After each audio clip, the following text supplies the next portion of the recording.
Madurai AIIMS எப்போ வரப்போகுதுன்ற கேள்வியும் வருது இல்லை? அந்த திருடின செங்கலை கொடுக்காம எய்ம்ஸ் நிறைவேறாது. இல்லைன்னா இந்த ஒரு செங்கலுக்கான ஒரு திருடன் எடுத்துகிட்டு போயிட்டான்னு போர்டு வச்சிருவோம். நான் அரசாங்கம் செய்யாட்டி கூட பிஜேபி கட்சியிலேருந்து செய்வோம். ஏன் 2014 வரைக்கும் திமுக தான் மத்தியில் ஆட்சி இருந்தீங்க?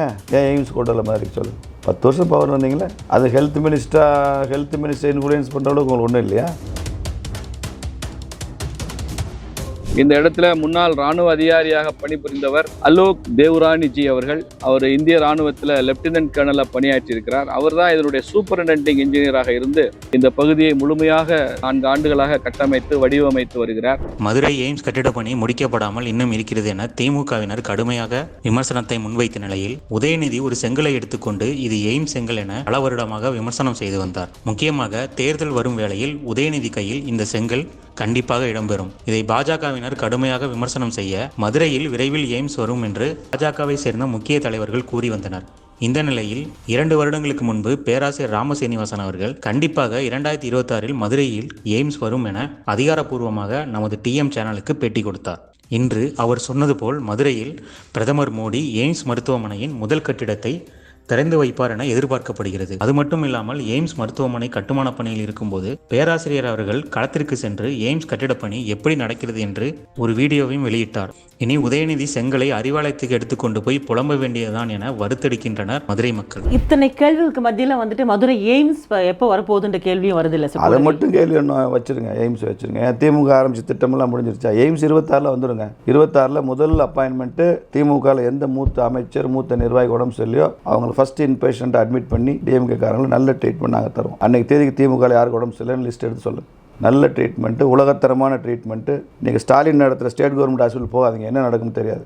எய்ம்ஸ்க்கு வாங்க, 26 ஏப்ரலில் வாங்க, நான் கேரண்டி தரேன். அந்த மாதிரி கேரண்டி நீங்கள் தமிழ்நாடு அரசு வந்து மதுரைக்கு என்ன செய்வீங்க நீங்கள் கேரண்டி கொடுங்க. ஏதாவது ஒரு கேரண்டி. உதயநிதி அவர்கள் இன்னைக்கு வரைக்கும் அந்த ஒரு செங்கல் வச்சு தான் பேசிக்கிட்டு இருக்காரு. நீங்கள் எய்ம்ஸ் முழுசாக கட்டி முடிச்சா கூட மேலே உச்சியில் ஒரு செங்கலை கட்டாமல் அப்படியே நிறுத்திடும். அந்த திருடின செங்கலை கொடுக்காம எய்ம்ஸ் நிறைவேறாது.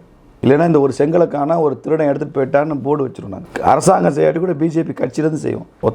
ஒத்தக்கல் மூக்குத்தி ஜொலிக்குதம்மான்னு ஒரு பாட்டு இருக்கலான்னு அந்த காலத்தில். இதென்னா ஒரு கல் ஒரு கண்ணாடி சினிமா ஷூட்டிங்க எடுத்து காமிக்கிறதுக்கு ஒரு கல்லை காமிச்சிட்டிங்க, கண்ணாடிங்க. எந்த ஹீரோயின் வீட்டில் இருக்க கண்ணாடி சொல்லுங்கள். உங்களுடைய பதில் எல்லாம் பயங்கரமாக இருக்குது சார். இல்லை இப்போ ஆரம்பித்தா கூட 2026 ஏப்ரல் வர்றதுக்குள்ளே அது கட்டி முடிக்க முடியுமா ப்ராக்டிக்கலாக அப்படின்னு பார்க்கும்போது நடந்துட்டு இருக்கேன். நீங்கள் முதல்ல தான் இருக்கீங்க. இப்போ இங்கேருந்து எய்ம்ஸ் சைட்டு 15 கிலோமீட்டர் தான். போயிட்டு வாங்க, ஈவினிங் போயிட்டு வாங்க, உள்ளே போய் பாருங்கள். எய்ம்ஸுக்கு லேண்ட் அக்யூஷன் முடிஞ்சது, சுற்றி காம்பவுண்ட் கட்டியாச்சு, 5 கிலோமீட்டருக்கு அப்ரோச் ரோடு போட்டாச்சு, உள்ளுக்குள்ளே வேலை நடந்துகிட்ருக்கு. சும்மா ஒரு கல்லை காமிச்சிட்டு கதை சொல்லிட்டு இருக்கீங்க. கண்டிப்பா சார். அப்ப நம்ம போய் கவர் பண்ணி காமிப்போம் எந்த அளவுக்கு ஒர்க் நடந்துட்டு இருக்குன்னு சொல்லிட்டு. ஏன்னா இன்னைக்கு மதுரை மக்களை தாண்டி ஒட்டுமொத்த தமிழக மக்களே பாத்துக்கு எய்ம்ஸ் வராதுன்னா எய்ம்ஸ் அவங்க உண்மையே இல்லை, அந்த ஒரு செங்கல் கூட இல்லைன்னு சொல்ற மாதிரி தான் இருக்கு. ஒன்றும் இல்லை எய்ம்ஸை சுற்றி ஏன் டிஎம்கே காரெல்லாம் இடம் வாங்கி போட்டிருக்கான்னு சொல்லி. ஓ அப்படிங்களா? ஆமாம், எத்தனை டிஎம்காரன் பட்டா போட்டிருக்கேன், இடம் வாங்கி போட்டிருக்கான், நான் லிஸ்ட் தடவை பத்திரம் பதிவு பண்ணியிருக்கான்னு. எனக்கு சார் தோண்ட நிறைய விஷயம் வெளியே வரும்போது. ஆமாம், எய்ம்ஸை சுற்றி திமுக காரங்க இடம் வாங்கி போட்டிருக்காங்க. எய்ம்ஸ் வரும் நம்பிக்கை இடம் வாங்கி போட்டிருக்கான். உதயநிதி செங்கலை காமிச்சாங்க, எய்ம்ஸே வராது மதுரைக்குன்னா எதுக்கு இவ்வளோ ரியல் எஸ்டேட் அங்கே இன்ட்ரெஸ்ட் காமிக்கிறீங்க? டிஎம்கே காரன் தான் இன்ட்ரெஸ்ட் காமிக்கிறாங்க போகிறான். இல்லை திமுக காரங்க எவ்வளோ தூரம் இடம் வாங்கி போட்டிருக்காங்கன்னு சொல்கிறேன், பத்திரத்தை காமிக்கிறேன், அதெல்லாம் ரிட்டர்ன் பண்ணிடுவாங்களா? கேன்சல் பண்ண சொல்லுங்கள், விலையாவது குறையும். எய்ம்ஸ் அங்கே அறிவிக்கிறதுக்கு முன்னால் அந்த இடத்துல லேண்டு வேல்யூ என்ன, கைட்லைன் வேல்யூ என்ன? கண்டிப்பாக குறையும். இப்போ நீங்கள் மார்க்கெட் ரேட்டை விடுங்க. மூர்த்தி தானே பத்திரப்பதிவு அமைச்சர். எய்ம்ஸை சுற்றி இருக்கிற ஒரு 200-300 ஏக்கருக்கு கைட்லைன் வேல்யூ எவ்வளோ கூட்டியிருக்காருன்னு சொல்லுங்கள். ஏன் அந்த இடத்துக்கு அவ்வளோ கைட்லைன் வேல்யூ கூடிச்சு? எய்ம்ஸ் வரும்ன்றதுனால கூடிச்சு. வெளியில் வராதுன்னு பிரச்சாரம் பண்ணுறீங்க, உள்ளுக்குள்ளே வரும்ன்றதுனால கைட்லைன் வேல்யூ எவ்வளோ கூட்டியிருக்கீங்க நீங்கள். அப்போ இதெல்லாம் உள்ளூர் மக்கள். இது அரசியல். வராதுன்னு பிரச்சாரம் பண்ணுறது அரசியல், வரும் நினச்சி மார்க்கெட் பண்ணுறது டப்பு, காசு, பணம், மணி. அப்படி பார்க்கும்போது அப்போ உள்ளூர் மக்கள் தெரியும் இல்லை சின்ன நிலவரம், எய்ம்ஸ் சுற்றி என்ன நடந்துகிட்டு இருக்கு, மக்கள் இதெல்லாம் பார்த்து தான் இருக்காங்க. உள்ளூர் மக்கள் யாரும் உங்கள் பிரச்சாரத்தை நம்பலையே. யார் நம்புறா? யாரும் நம்புறா? ஏன்னா தேர் சீயிங். சரி, நீங்கள் அதே மாதிரி உங்களுக்கு தெரியுமா இந்தியாவிலே பெரிய எய்ம்ஸ் எது தெரியுமா? மாதிரிதான் 225 ஏக்கர். எங்கேயும் கிடையாது. இவ்வளோ லேண்ட் எங்கேயுமே கிடையாது. அவ்வளோ லேண்ட் அக்யூஷன் பண்ணி வேலை நடந்துட்டு. டெல்லி எய்ம்ஸில் எத்தனை இன்பேஷண்ட் அட்மிட் பண்ணலாம், எத்தனை பெட் இருக்குது? 600. இங்கே 1300. நீங்கள் எய்ம்ஸ்னு எல்லா எய்ம்ஸும் சமம் கிடையாதுங்க, சிமிலர் கிடையாது. மதுரை எய்ம்ஸு பெருசு, பிரம்மாண்டம். அதனால அது டைம் ஆகுது, அதுக்கு ஃபண்டு வெளியில் ஒதுக்குறோம். அப்போ கொரோனா வந்தது, 3 வருஷம் நீங்கள் உயிரை காப்பாற்றினாலே போதும்னு வாழ்ந்தோம். அதனால அந்த ஜிகா நிறுவனம் பணம் கொடுக்கல. இதெல்லாமே ஒரு கவர்னன்ஸில் ஒரு ப்ரொசீஜரல் ஆஸ்பெக்ட்ஸில் இருக்கக்கூடிய விஷயம் தானே. ஏன் 2014 வரைக்கும் திமுக தான் மத்தியில் ஆட்சி இருந்தீங்க?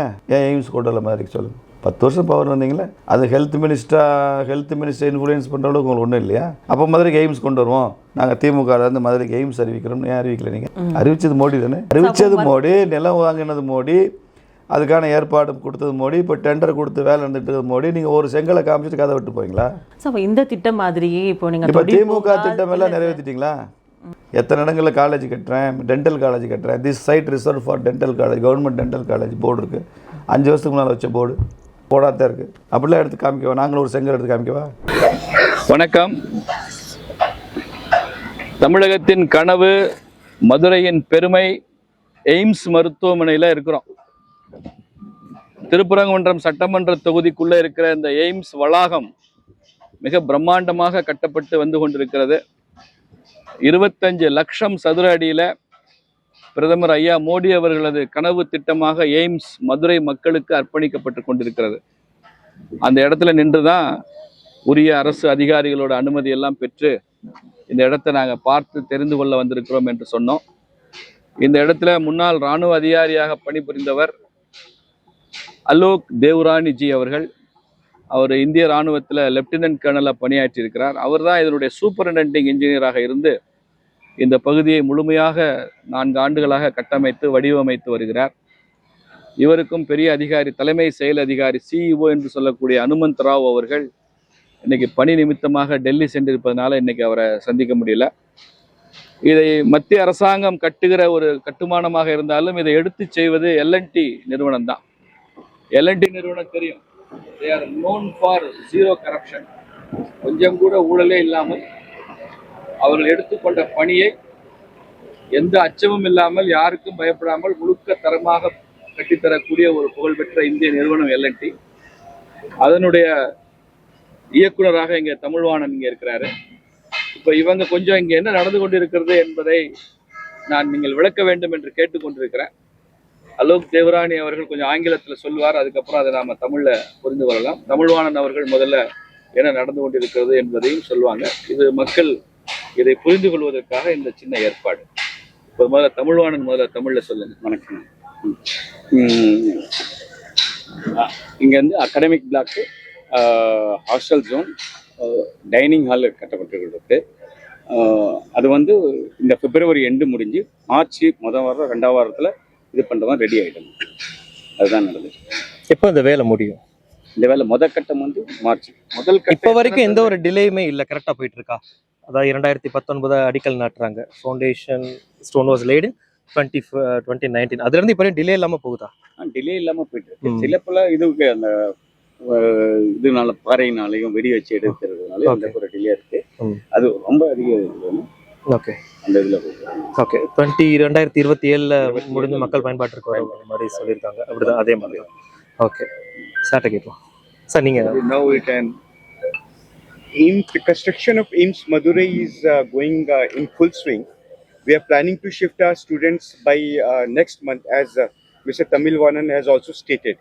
So, and the phase 1 will be completed in next 2 months or so that the entire academic block, along with the hostels and the dining hall, will get completed, and the entire AIIMS Medical College can be shifted to the main campus, which is presently running in GMC Ramanathapura, and other buildings also with respect to the AIIMS project, that is OPD block, IPD block, ID block, residential colonies for the staff and the professors and all other officials, is also under construction, and we hope that we'll be able to complete the entire construction project within the timeline of 33 months, and we'll be handing it over to the public very soon. By February 2027 is the completion date of AIIMS Madurai project, and we are going as per the timeline only as of.